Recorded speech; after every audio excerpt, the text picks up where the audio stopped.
It's a hard day's late night with Ira. Every night it's feeling alright. It's a hard day's late night with Ira. Why not come over tonight? We talk about everything under the moon. Your favorite cartoon or song you love. You never really know just how it might go. Why don't we get things started? It's a hard day's late night with Ira. It's a hard day's late night with Ira. It's a hard day's late night with Ira. Hard day's late night with Ira.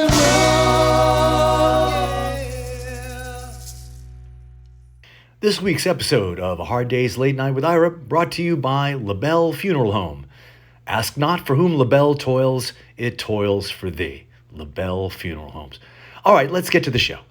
This is the first of 3 episodes I've put together to bring to life a fantasy Beatles compilation that I've been thinking about for quite a long time now. I can't even remember how long, honestly. But as a lifelong Beatlephile, the Beatles, their music, the vagaries of their personalities, their innate musicality, the story of their career, their incredible body of work, the beauty and inventiveness of their recordings, all drift in and out of my consciousness all the time, and have for as long as I can remember. I use them as a guidepost of taste all the time. And I pride myself not on being an expert, which I would never call myself, but fairly well educated in Beatle lore and legend. Some guys think about ancient Rome. Some guys want to know what kind of strings the Beatles put on their acoustic guitars. I'm in both those groups, actually. But I also have a skeptical side. At some point, it was probably 1988 when they released the whole catalog on CD for the first time. Now that I think about it, it was around the time there's a famous soul session drummer, Bernard Purdie, and he first claimed that he played the drums. Around that time, he claimed in '84, he claimed that he played the drums on various Beatle recordings, and he was paid for the session and also not to talk about having recorded the session. And those checks have never been seen. I guarantee you they don't exist. But just for curiosity's sake, at the time, I listened through the albums to see if I could identify any drum tracks that didn't sound like Ringo playing. And it's a longer story, but the bottom line is that no, it's all Ringo, except when it's Paul or Alan White. Anyway, this is a different episode. But I said to myself, hold on. Maybe my love of the Beatles is so strong, so overpowering, that I'm delusional. I'm like a Beatletologist, never asking questions. I mean, I do occasionally meet people who love music, but also claim not to be at all interested in the Beatles in any significant way. So hey, maybe I'm kidding myself, right? So I said, let me listen through the catalog with a new ear. Let me drop my presuppositions, my personal feelings about various songs. Not an easy thing to do. And yes, of course, all their songs are great. Almost all of them. The Beatles', air quotes, worst songs are better than most artists' best. But let's weed out the weakest of the batch. Don't be afraid to be critical, especially of something you love. It's healthy, right? Not spiteful, not dismissive, not cynical, critical. What do you like and why? What don't you like and why? So somewhere in the late 80s, this compilation idea was formed, a collection of all the Beatles' most not completely great songs. I called it The Brown Album. Now, how did I go about choosing the songs for the Brown Album? You might be asking yourself. Well, the first parameter was that I didn't include songs that the Beatles covered, only ones they'd written themselves. This automatically eliminates songs like Mr. Moonlight, which doesn't get too much love, but it just makes the field a bit clearer. And then I came at it a couple of ways. First, I thought I might simply look at each album and identify the weakest 1 or 2 tracks. But then, what about the fact the earliest US albums and UK albums are pretty different, and that the singles were not on the albums and so forth? It got too complicated. So I ended up going to one of my favorite Beatles analysis books, and I have quite a few of them. This is called Revolution in the Head by Ian MacDonald. And it examines, analyzes, and lists the Beatles recordings in the order in which they were recorded, which is a great way to see how many great songs they wrote back to back, and which for this purpose includes the 12 UK long-playing albums and the singles and the B-sides, which are represented by the Past Masters compilations. That's 186 songs, from Love Me Do to I Me Mine. So the songs that ended up on this list are not bad songs necessarily. They're just weaker than other Beatles compositions for one reason or another. And listen, even the Beatles' slightest and most slapped together songs had a particular positive energy about them, which usually justifies them despite their flaws. And sometimes the recording is better than the song itself.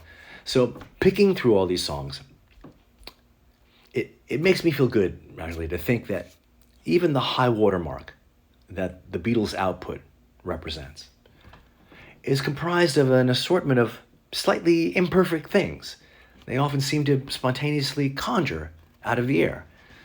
It's incredible. Most of their brilliant ideas worked brilliantly, but like any experiments, some didn't quite make the mark. Their batting average was pretty high, you got to admit. Now, I know that you won't agree with some of these. Maybe not any of them. And well, hey, that's perfectly okay. Mostly it's a fun exercise to get up under the hood of these songs and see what makes a song work or fail. Maybe both at the same time.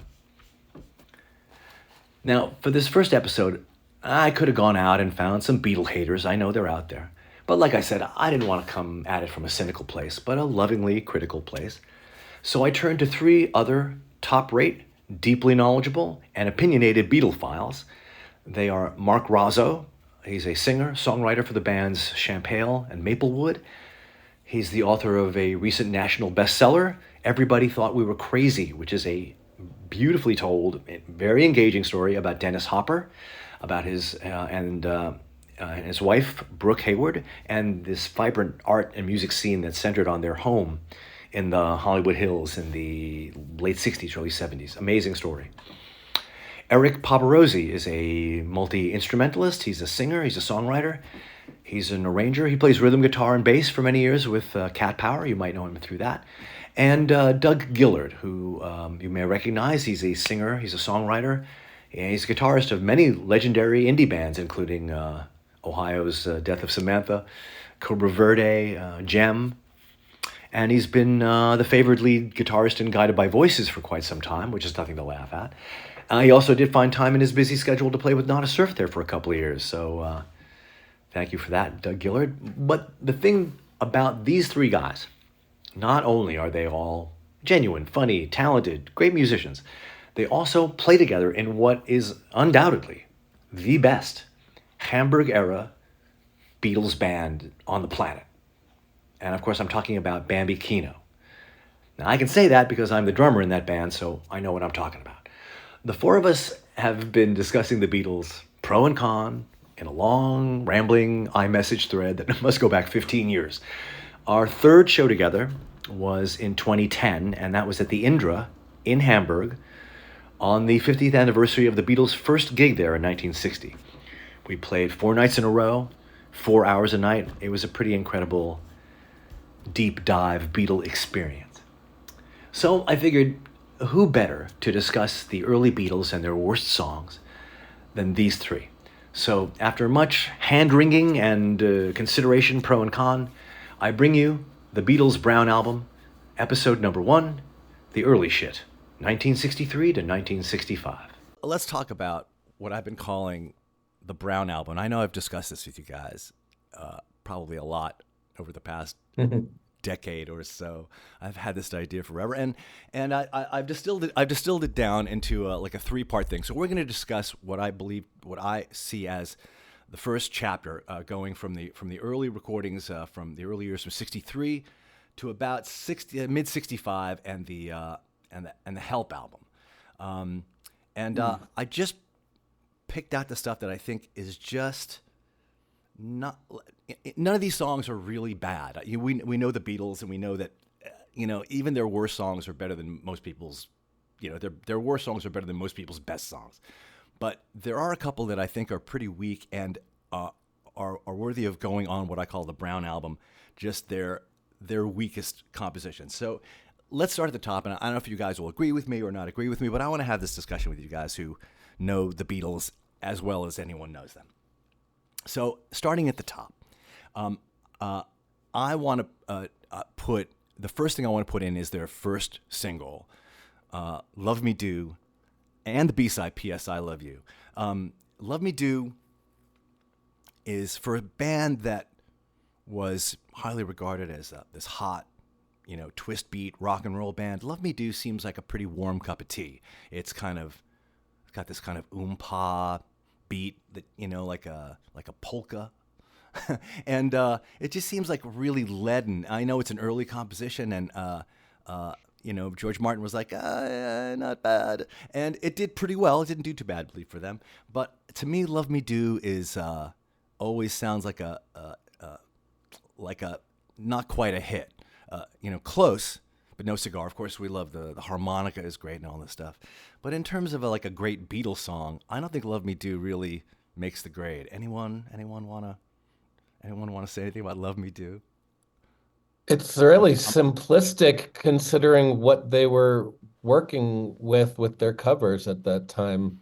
Like, as we have discovered, they were very adept and sophisticated at playing stuff with, augmented chords and things like that. And now here's their big break. And yeah, I know what you mean. It's a Yeah. little wimpy compared Yeah. to where they just were and where they were going. Right. I mean, I guess they didn't have any. I mean, what did they have any other compositions of their own at that point? I guess they didn't. That would have rivaled it. They did. Did they have "I Saw Her Standing There" at that point? They had written that, right? Not quite sure. I mean, I think that might have been early gestation, but it's interesting to think about it that way because it might suggest that, their boasting about having written hundreds of songs might have been pure, front. They might have had songlets. But there were some songs that went back, I think, pretty far for them that might have just been regurgitated periodically or turned into other things. Maybe "Love Me Do" is part of that.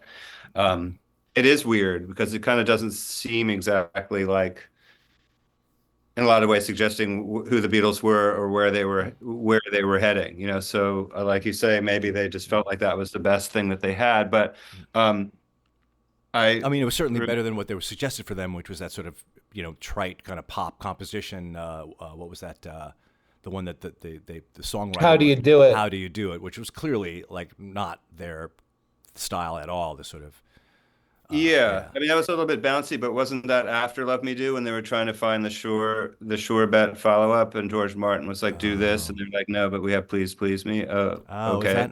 Yeah, perhaps. I don't remember at what point that was suggested. When and then George Martin was like, "Oh yeah, you're right." Yeah. But one thing about "Love Me Do" that I will say, and I think it's a really deeply weird song in some ways. I remember having to write something about this years ago, and I said something about how the maritime salt of Liverpool clung to it, which was a way of saying the thing that "Love Me Do" that I think would really stick out like a sore thumb in 1962, especially if you were a listener in England, is that this sounded really raw, really unvarnished, a little bit bruised. And the recording seems like a little dry in some ways and abrasive almost. That harmonica is strange. I don't think it sounded like pop radio in the UK in 1962. It really sounded like these were some guys from the north. Yeah. There was something really Liverpudlian about it. It was sort of in your face in that sort of unadorned, kind of no BS way. I mean, "Love Me Do" is a really strange and tortured Right. way. Right. But beyond that, I think there's something about the blunt simplicity of it that kind of cut through and did kind of make a statement for them about this is who we are. We're not like a pop confection. we're doing it our way. Right. There was something a little bit folksy. They thought it was bluesy for whatever reason because it had a harmonica on it or because of that middle eight. I don't know, but Yeah. what were they trying to do? Do you think they were trying to do an Everly's thing or what? Yeah, I don't know. How cl- It's confusing. How close was that to Bruce Channel's "Hey Baby"? Oh, I don't Close. know. Yeah, probably. Yeah. Because they might have been trying to get on the, you know, coattails of that a little bit. The harmonica bandwagon, as it were. Yeah. Yeah, for sure. Possibly. But to me, it just seems like, in context of its time, yes, it probably stuck out really radically, and clearly that was its charm, the sort of harmonica and the bluntness of it. Did the Frank Ifield version of "I Remember You" also have a harmonica on it? Oh, I don't recall. Because they covered that at the same time that they were developing "Love Me Do." That was a big hit in the UK in '62, and I know they threw a harmonica on it. I think they did. Like I'm I don't recall. might be getting this mixed up. Yeah. I think it might. Yeah, I think it might too. I haven't heard it in ages though. Yeah. Anyone mind if I'm good? All right. Well, so Love Me. And are we putting it on? I'm putting Love Me Do on the Brown album. That's the first one to me, because it's the I think because it's the first one, and a sort of an almost hit. I'm going to put it on the Brown album along with "P.S. I Love You," which again is not the worst song McCartney ever wrote, but it is of a type that sort of letter to their fan kind of songs. One of their first ones of that I mean the first one, right, of all these, like, P.S. P.S. I Love You, but these these songs that were written as like love letters to their teenage girl fans. This one is the first one, and again, it's kind of one of the corniest ones he wrote. I am against it, maybe because Ringo is really not the drummer on it. I have that sort of prejudice going too. That was Alan. What was that drummer's name? Alan White. Was it Alan White? Yeah. No, did I get it? I think get it it was wrong. Alan Hale Jr. Yeah. Skipper. The skipper from Gilligan's Island. He was Yeah. playing drums on Little that one. known fact. Yeah, no, I think he was drummer. not quite the drummer that the professor was. But yeah, again, it's also, you. It's kind of McCartney doing his really, his lounge singer kind of act, and they got better at it. But I think this is a good example of his being you see the early corny McCartney, coming forward, and so I'm going to put their whole single as the first, the opening salvo on the Brown album. Let's move to Please. That was pretty cold, Ira. Yeah, it was cold. Yeah. It's cold. Well, the Brown album, the problem with the Brown album is that whatever I choose, I'm going to be wrong. But you're reminding me of in like 1980 when like John was like back on music again, and there's like that one clip where it's still like stuck in his craw that like some NME writers called one of the early songs subpar Beatles. Right. Which like he's like subpar Beatles, like compared to what? Like it was like still like annoying him like 20 years later. Right. And I guess that could be like the subtitle of the Brown album, subpar. Yeah, subpar Beatles. Yeah, I think that's A bootleg on Subpar Records, right? Okay, now I know how to release it. I was going to release it on Crapple, but I guess Subpar. Crapple. I think might be. I think you're right, Ira. Yeah, Crapple it is for sure. It's But the it subpar is- song track. What are they called? Yeah. It is interesting that those are like A side, B side, because the one has like 3 chords in it. It's unvarnished. It has that like kind of stilted rhythm to it.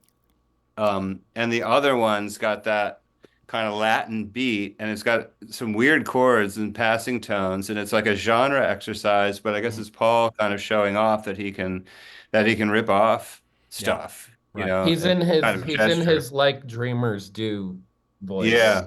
Yeah. Well, he was very good at that, and he did a lot of better examples of it. I think as in the following months and years, he did a lot. He really refined it. And then Please, I want to move to Please Me, the first album. And I think really the only one I can find on this record that I would say is kind of below the grade was John's first song for George. Do you want to know a secret? Not a bad song, but not a great song. Again, with the sort of with the classic. This sort of opening, sort of that old school. You put a whole new opening on the song before the song actually starts. You never know how much I really love you.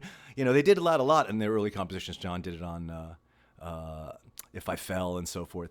That old school thing. But to me, and I think I was Ian MacDonald who wrote Revolution. I was using Revolution in the Head quite a bit to take apart these songs and look at them. And he says he said he wrote it was the first Beatles original to outstay its welcome. Actually, that was Tim Riley. I'm sorry, I want to get the right quote. That was Tim Riley who wrote "Tell Me Why," the first Beatles song to outstay its welcome. And so yeah, I feel like that was a Brown album candidate. Again, you know, not a great song. You wouldn't miss it if it wasn't there. You know, do you know what I'm saying? I know what you're saying, but also, I mean, You can defend it's it. Go just ahead. so crazy that like they went from "Love Me Do" to that, because there's like every chord in the book is in that song, and they were like, oh, it's like, oh, were you just like sitting on this knowledge, dude? Yeah. Like, No, there's and a like, lot of interesting chord stuff going on. The ending has a da da da da. There's a lot, you know, quarterly. Yeah. yeah, like, Yeah, I'm with Eric here. I think Yeah. it's a really interesting, you know, maybe it's not the most successful number, but you know, it was catchy and also it was you know, they tried out a lot of ideas in that song. Like there's well, a and lot. it doesn't help that George has not found his voice yet. Right. I think, if I'm not mistaken, this is the one he said that they sort of gave it to him and they didn't really tell him what to do. Like just like kind of, he didn't have time to work on it. They just kind of threw it at him, and he did his best. And you know, he felt it was, you know, it was a weak vocal We performance. were talking about this last time about how, like, when did they even show him that song? Like, seriously. Yeah, I feel like, I mean, they were together all the time, but but maybe I don't know, like when he wrote that's when John would have written it and then introduced it to him and said, "Here you go, George. Here's one for you." I don't know. Do we know the timeline of their composing anything? Because they probably already had "I Saw Her Standing There" right in their repertoire, whether they'd you know tracked it yet or not. Other things. Please me. I don't know. Yeah, I don't know. Do you want to know? Let me just check quickly. Do you want to know secret? Where is it? Don't be cruel. Don't worry, Kyoko. Where I can't find it here. It's not in this book. Do you want us here? 50, 55. Yeah, let me take a quick aside here and see. One thing to say is that during, you know, the existing session tapes for that song, which I guess they recorded it not during the Please Please Me session, right? But during like a single B-side session, maybe. That in one of the takes, John introduces the song or makes a joke. Do you want to hold a penis? Right, exactly. Might kind of reveal his true. I remember his that true one. feelings about the. Well, I gotta say, the value of the song. Tim Riley really likes it. He says he feels it's one of their better crafted early songs given to George. Yeah, there are some hooks in it. Maybe I'll have to, you know, maybe you guys will talk me out of this one. Maybe do you want to know? It doesn't belong. Maybe it doesn't belong on the Brown album. It's okay, but it can be Brown. Yeah. Yeah. I mean, they were writing. You know, they were. And you look at the list of what they were writing. You know, song by song, one after another. I mean, they were really. Well, I have firing really well.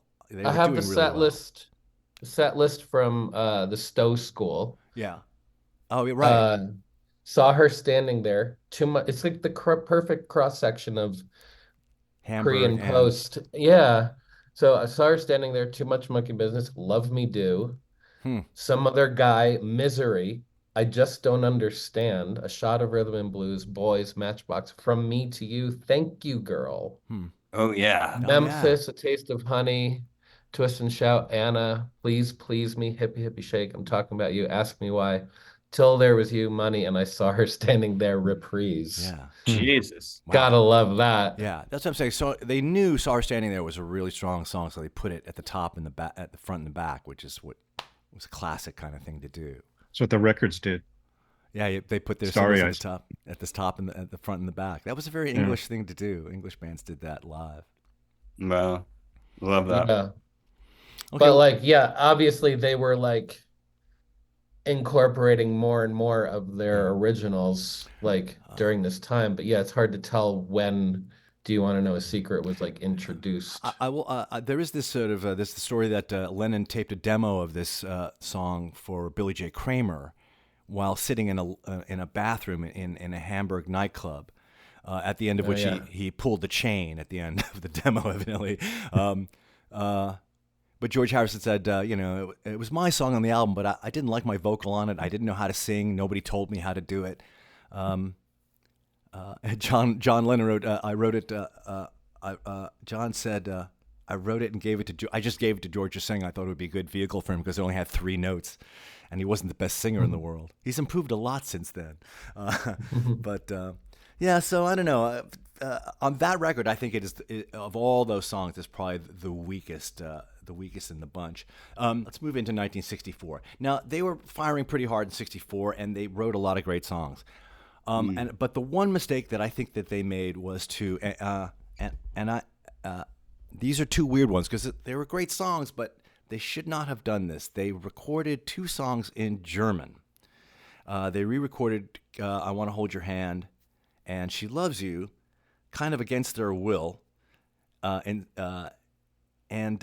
These songs, I wouldn't have included them, but they did end up in the Beatles canon. They were released, obviously, in "Come Get Me Your Dinah Hand" was released on the American the album "Something New," and then both singles showed up in the past masters when they started to release the master, all the singles on a separate record when the CD started to come out.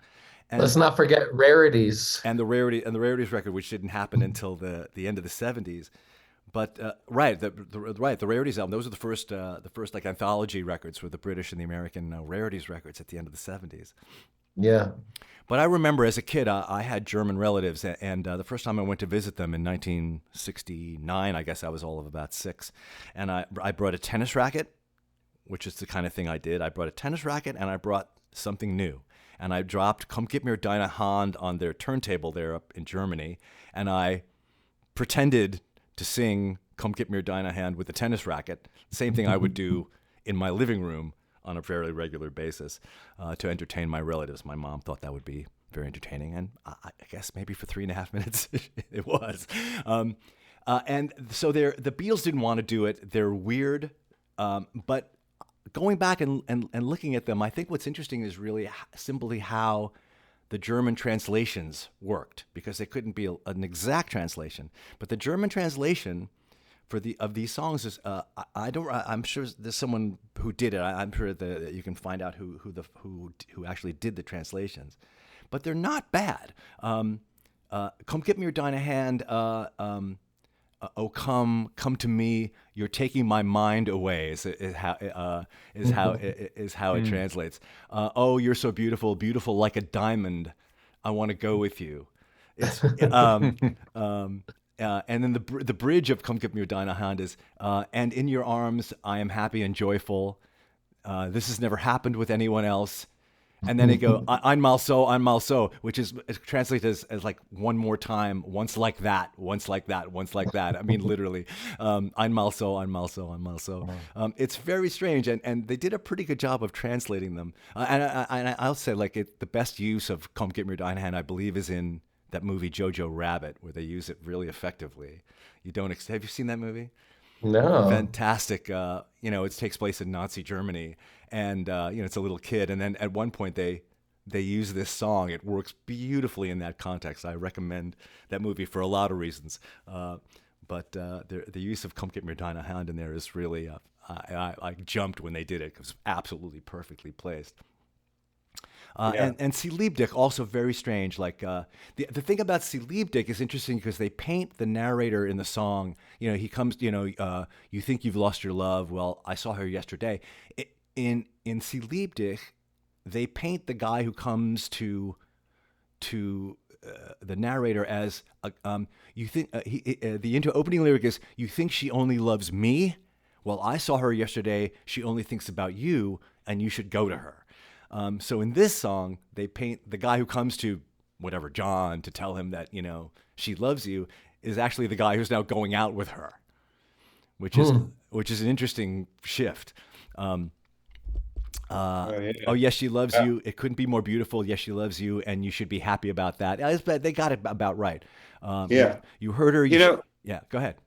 I know. I'm wondering with these songs recorded in German, if they made any impact on the German market, or if the Germans, like presumably a lot of the rest of the world, just listened to the original Beatles versions of the songs. I would imagine they did. I don't think there's any. I don't think there's. I have never seen anything to indicate that somehow that helped them in the German market in any significant way. I think it was just an idea they thought would help them in the German market, but I don't think. I don't think they were. I don't know. I can't see that would have had an impact. I mean, they did pretty well, regardless. Yeah. You know, I remember being a kid and like "Sie liebt dich," or however you say it, always sounded to me like you were singing "Sheep Dip." Kind of. Yeah, it's a sheep dip. Yeah. I don't know if it would be hard to find a rationale for keeping those two off the Brown album, I think. Yeah, they are. Yeah, no, they seem they're clearly designed for the Brown album. And then we move on to Hard Day's Night. Hard Day's Night, again, is a fantastic record. It's, you know, their first record with all original compositions. But I am going to nominate I Call Your Name. Again, no one doesn't really like I Call Your Name. There's nothing wrong with I Call Your Name, and it's an early John composition. Yeah. It's got a couple of weird elements. It's got that sort of a weird, like it launches into a sort of a kind of a ska thing in the solo, which is weird. And it's got the middle eight is really nice. The middle eight is probably the best part, like harmonically, but they dropped it off the record because it was too close to "You Can't Do That," which is a superior song, sort of in the same kind of range, like the same kind of feeling. The sort of mid-tempo rocker. But I Call Your Name is it didn't make the grade, and they ended up putting it on the Long Tall Sally EP. Who's calling me now? Don't call me now. Is it also on Something New? Say again? Is it also on Something New? It's possible they ended up. Yeah, that's the kind of thing that probably ended up on Something New. They were sort of, they were taking whatever they could get and sort of throwing it together. So you had, "Come Get Me Dinah Hand" and I Call Your. I don't know. Yeah, it might have been on there. I'll have to take a look. But I think again, it's an early composition, one of John's earliest compositions, and it's not bad. It's just not as good as everything around it, and it was like the weakest of the bunch. And they ended up sort of jettisoning it and putting it on this EP along with three covers. So I'm nominating "I Call Your Name." Yeah. In the U.S., I remember listening to it on the Beatles' second album when it came out and thinking it was pretty. It was pretty. Second album? Yeah, I like the melody, and what I really liked about that song, and still like, even though I feel like I haven't heard it in a while because maybe it's just not readily available somehow anymore. It's just one of these songs that's sort of slipping off the radar. But John's vocal was great, I remember. And also, I think isn't it just him? There's no harmony on that. It's just John the whole way, probably double tracked. I think that's interesting. And then, of course, actually, I've probably heard the Mamas and Papas version a lot more. That's however many years than the Beatles. Which one did Nilsson do? Did Nilsson do that one, or was it You Can't Do That? You Can't Do That. Okay, I would also nominate You Can't Do That. I know it's controversial to say so, but that one never grabbed me. It's just a bunch of seventh chords, but the guitar solo is John, and that's great. It's really a amazing, chunky, weird solo that no one ever shows on camera. That's true. That's an ongoing thing with us trying to find John playing that solo. I think this. Yeah. I think the song "You Can't Do That" is it's a very John idea. It's got a stronger melody. Well, I read somewhere that Kind of a cool little riff, it was intro kind riff, of a too. way to I saw it. Someone posited the idea that it was him talking to, like him sort of trying to assert dominance. There was this sort of interplay between Lennon and McCartney going on, like who was getting singles and so forth. And obviously John dominated the early singles. So someone posited that this is him talking to McCartney, trying to assert dominance. But it's like jealous John. You know, I told you before, you can't do that. It's a classic John trope where he's talking about his jealousy and so forth. So I think it's a more, you can't do that is more Lennon. Then I Call Your Name, which it's a little bit, you know, it's like, it doesn't make as much sense lyrically. It's weaker composition. So I wonder what he was kind of going after with that song. There's almost something New Orleans-y about the melody somehow to me. I don't know, like an Alan Toussaint or Bobby Charles kind of thing. That's Domino. And yeah. so what's really significant is, you know, George has got the 12 string out doing this very rock and roll thing, but using the 12 string, you know. Just a point of, I was reading somewhere, I didn't notice this, but did John also have a 12-string Rickenbacker? Did he have a 12-string? I was reading about this recently. I think it was this thing where we were talking about what strings they had on what guitars, and they mentioned that John also had a 12-string Rickenbacker, not the same one that George had, but one more like his, whatever that design, whatever that model was that he played. Does anyone remember this? A 12-string Rickenbacker? Vaguely. Yeah. Okay. Well, I guess this is really. I think they were so rare that the company just had one and they gave it to George, but right. I don't know for a fact. Maybe I have a feeling that John may have had one too. I think in that string, the thing where they examined what strings they used. That's really going down the rabbit hole. I do always trip out about when you learn how many like guitars and drum machines and organs and shit that John had like in his like office at the Dakota, like just kind of stockpiling stuff. Like it's kind of cool that he was like such a guitar gear nerd, like, you know, but like never like felt the need to like publicize it. Whereas, you know, you get that like Paul was like, oh, give me all the toys. Like I want to play everything, you know? Right. Interesting. Yeah. All right, But I think even early on, like in John's little like Mendip's studio, he had like a pretty tricked out spot going on there. Yeah, I don't know what kind of home studios. I don't have a picture in my mind of what, beside maybe having some very simple, you know, I don't know if they had reel-to-reel tape recorders or. I think he had a pretty good setup going on. So anyway, I digress. I don't know. I mean, I can't imagine them. Did they have they didn't have multi-track recording in their house in the '60s. They would just have had like tape. No, I recorders. think he had the ability to record. I've heard those early demos of stuff where he's multi-tracking. Yeah. In the studio, the home sort of music room in Kenwood, I don't know when he and Cynthia moved there, but there are photographs of that. It's great. I mean, it's got like that's what I meant. Continental organ in there and guitars, like Mellotron. Yeah. Like the recorders and all that stuff. It just looks like such a cool little attic-y space. Man cave. Yeah. Okay. So let's what's next? Well, the next song that I would like to brown out is McCartney's on Beatles for Sale. Again, a pretty strong record, but to me, What You're Doing is a strange outlier. McCartney himself about this one said, "You sometimes start a song and you hope the best will arrive by the time you get to the chorus, but sometimes that's all you get." And I suspect this was one of them. Maybe it's a better sounding recording than a song. Some of them are. Sometimes a good recording would enhance a song. But to me, What You're Doing is a strange tone. It's got that sort of, you know, they have that sort of yelled response parts. Look what you're doing. Yeah. You know, it's in a kind of an experimental recording. It's interesting because it's experimental, I think. It's really, I think of all the songs that we've mentioned so far, that's sort of the numero uno offender to me. Yeah, yeah, That is definitely a song that, and I say this from a place of love, yeah. really. Yes, of That course, of course. It, it Yeah, really but is but very Brown to me. Yeah, Ian. but Yeah, but go ahead.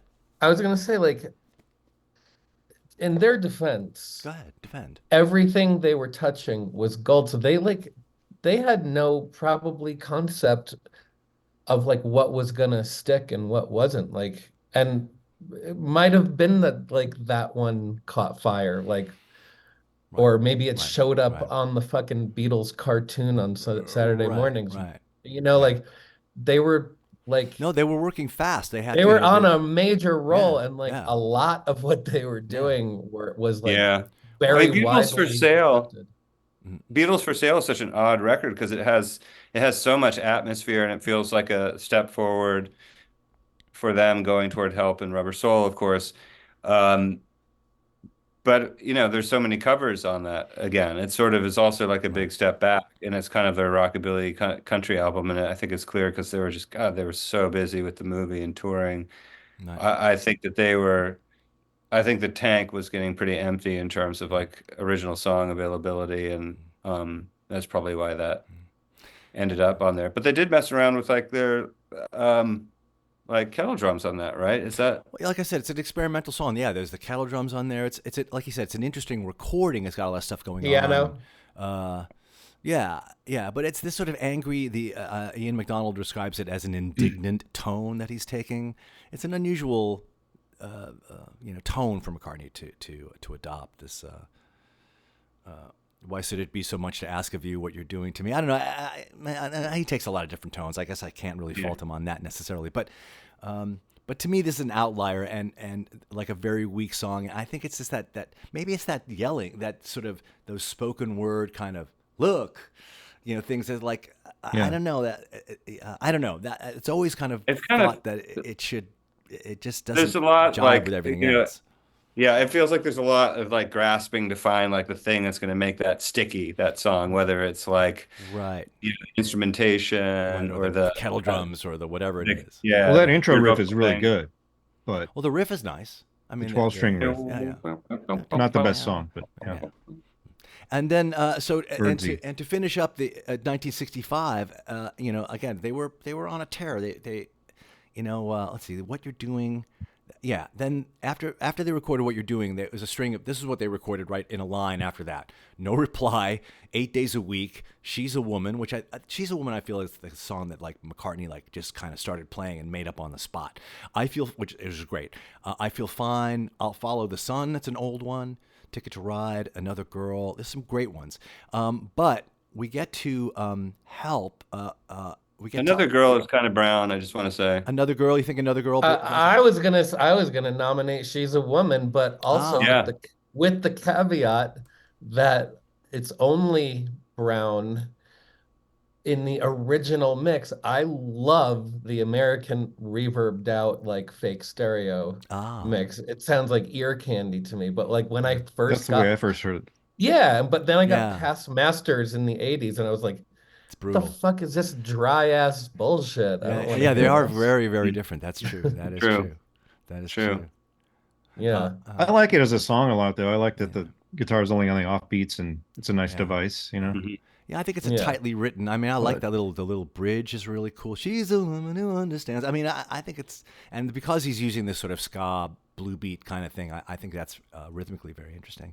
And Another Girl, you think Another Girl might be a contender, Mark? I don't know. It feels like a hack song to me, and Yeah. it always kind of did. I mean, I'm fond of it, but it also has the weird squiggly, I guess it's McCartney playing Yeah, it's lead very, on it, right? yeah, it is very A bunch of squiggly and songs weird. at that time. The Yeah. squiggly, it's weird, I guess, but it's really squiggly, and Yeah. I don't know. Well, I'll reconsider that one. But the one I really want to talk about is I need you. I need you is a kind of I need you is a great song, but it's also kind of a slight song. But to me, the one that bothers me the most is George's "You Like Me Too Much." Like me too much.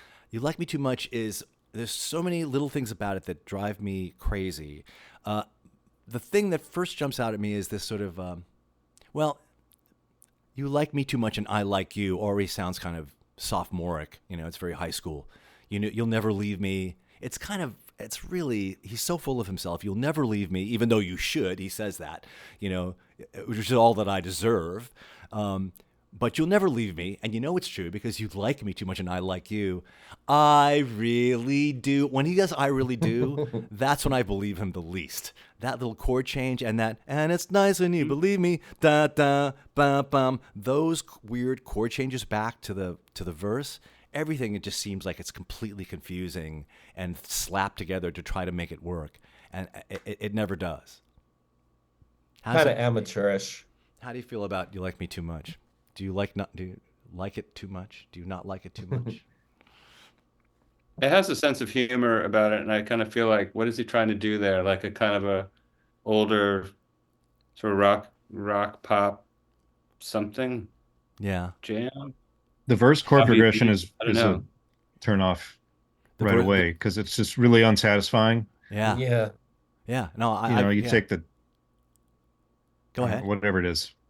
The minor fourth into the, it just doesn't. Yeah. Is that only George's second jam after Don't Bother Me? Yeah. Yeah. Is that Brown? I believe that. I was thinking about Don't Bother Me as a Brown album, a track, because it was his first one and he wasn't crazy about it.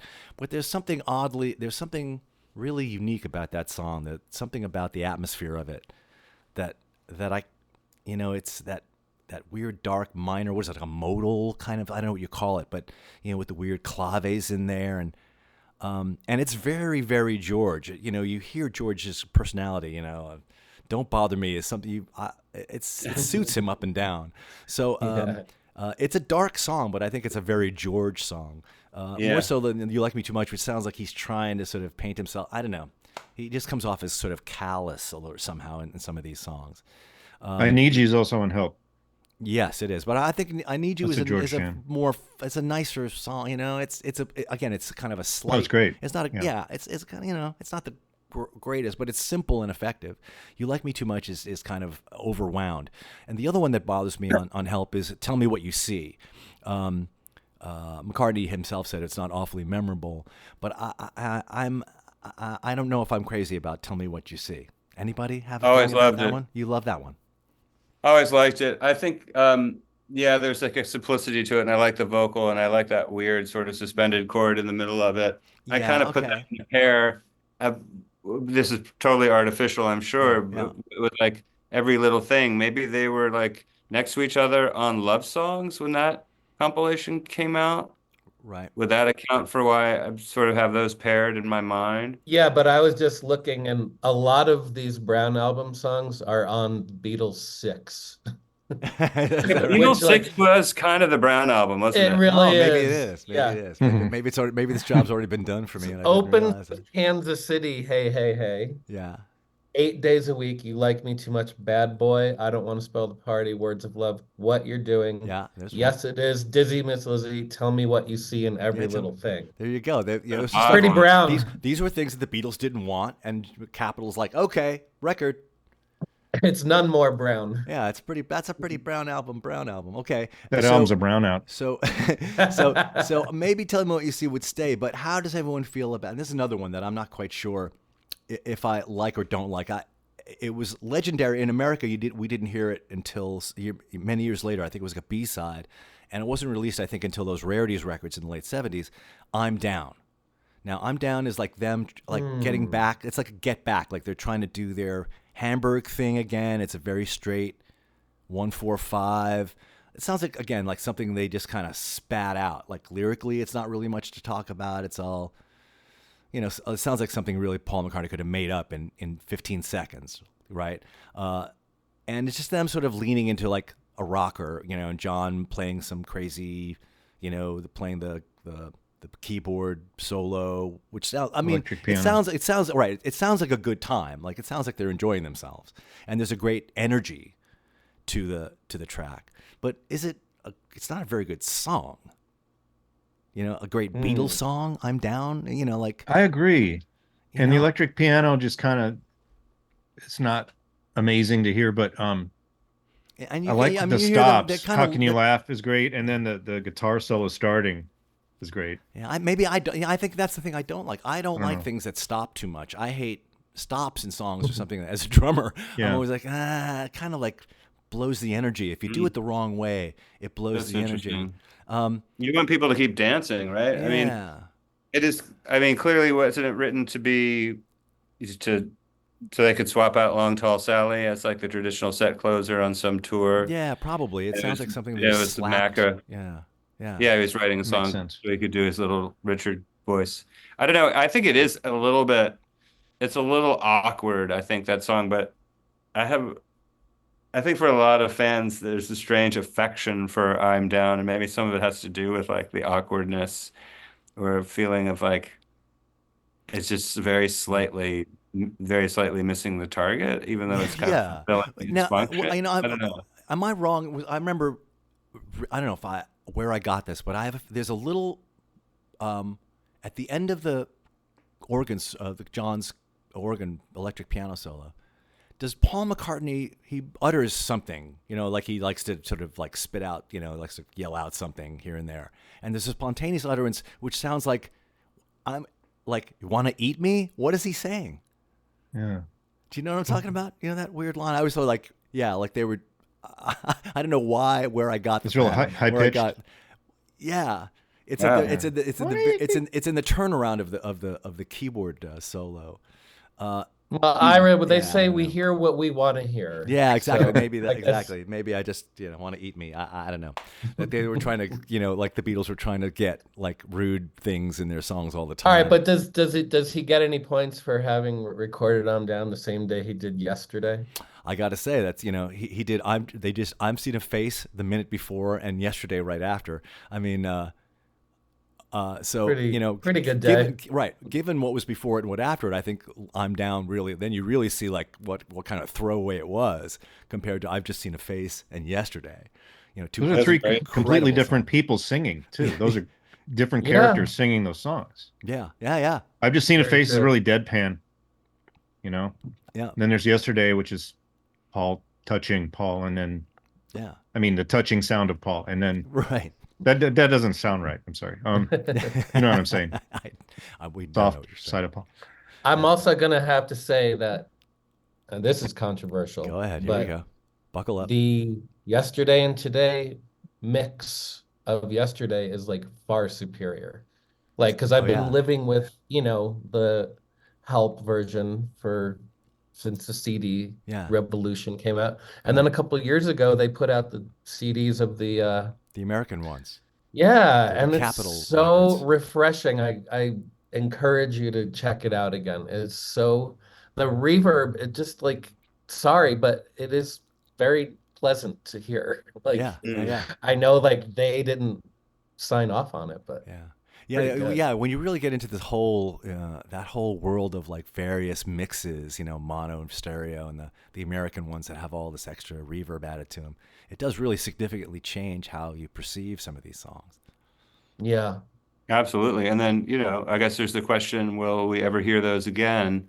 Which is also the question people are asking as new versions of these Beatles albums come out and they're remixed. Does that mean that?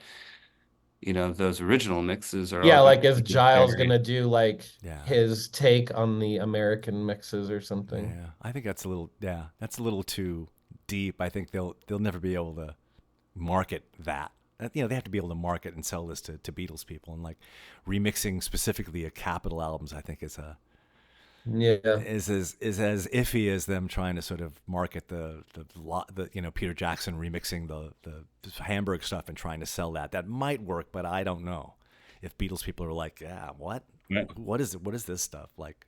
One remixing project that could a remixing project that could be interesting is like those early songs where the masters were lost, which I think includes She Loves You, right? Else? Maybe P.S. I Love You. I think they're like 4 early songs that were like wiped or put it over, and they only have those like Well, that was Mono-mixes well, or that was the thing about yeah. Sie Liebdig. They had to sort of re-record it from the ground up, whereas Komm Gib mir deine Hand, I think, was based on they had the original track and they put a vocal on it. Had no idea. Yeah, but Sie Liebdig was they had to sort of re-record the whole thing from the ground up. And I think they were in France when they did it. They were a studio in France, and Wow. So it's a totally different version. That is fascinating. yeah, It is, and it's inferior to the well, the one has original recorded version musically. I think one has I think. electric guitar and the other has acoustic guitar. I can't remember which one is which. I think the original has acoustic and the other one has electric.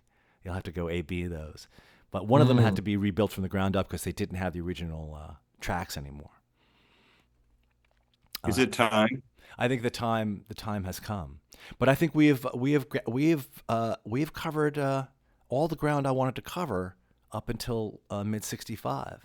The Bambi Kino has done a fine job at delineating phase one of the Brown album. In which Doris gets her oats. In which Doris gets her oats. Yeah. In which there is a harmonica on Frank Ifield's version of there is. I Remember You. Good to Also, know. like, isn't it crazy to trip out on how, like, after what was it? Well, just John like abandoned the harmonica completely. Right. Well, I think that was their modus operandi, right? Whatever was popular, they did it a couple of times, and then we're out. We got to go on something new. We don't want the guitars to sound like guitars anymore. We want to run them through. Maybe Beatles for Sale. There's some harmonica. Yeah, there's I'm a Loser and all that. Yeah, There was kind of a second wave of the harmonica when he started getting Dylan-y. And then it seems like it went away, right? Yeah, I think it went away. Yeah. Well, the drugs came in and the harmonica went out. Yeah. New drugs, new instruments. Gentlemen, I want to thank you for that. There we go. Episode 1 of the Brown album is in the can, and I want to thank you guys for indulging me in this very strange enterprise. I hope I don't get run out of town for criticizing the Beatles and putting a Brown album together. But you can't show your face at the fest for Beatles fans again. Oh, the Brown album guy. Or maybe this should be a lecture at, Oh yeah, I can give one of those lectures. And remember Doug and I went to one of those things where the guy sort of broke down Beatles records and which was actually kind of fascinating. Yeah, I'll do a I'll do a big PowerPoint presentation, play clips of all the clanky guitar solos that didn't work and it beats Vinny Appice, or whatever that was. Right. Oh yeah, no, I did one of those Beatles. I did a presentation at the Beatles thing. Right. With Vinny Appice sitting there as I was talking about Ringo. That was kind of unnerving, I have to be honest with you. Wow. All right, fellas. All right. Well, I love you guys very much, and love you so too. let's continue. Yeah, let's talk about what we're gonna record next. Let's pick another thing, and I'll knock one out, and we can do something else just to amuse ourselves, if we want to. Yeah. All right, boys. We like that. Sounds Let's just start doing the Brown songs. Yeah, it's all Record all the Brown songs. Just the Brown. Yeah, and make them better. Take a Brown song and make it better. All right, fellas. All right. Eric, have a great tour. Take care of yourself. Okay. Stay warm. Yeah, guys. Safe driving. Yeah, thanks. I'll talk to you soon. Yeah, Bye. man. Bye. Love you, boys. Thanks, man. It's in the can. And is it still recording? I think it's still going. Okay. See, I didn't fuck it up. All right, well, there you have the Early Shit, 1963 to 1965, the Brown album. The first of 3 bombshell Beatle episodes here on A Hard Day's Late Night with Ira. I want to thank my compatriots from Bambi Kino, Mark Rozzo, Doug Gillard, Erik Paparozzi, for their insights, their opinions. There will be a rare Bambi Kino performance, actually, at Bowery Electric in New York City, Friday night, January 30th, 2026. That'll be the very last show in the Bowery Electric before the venue is completely redesigned for new management. So if you can be there, it should be a really amazing night. The second episode of the Brown album, Mid-Period Trash, 1965 to 1967, will follow in short order. Mersey Crimble, everybody. Mersey Crimble. Merry Christmas. It's a hard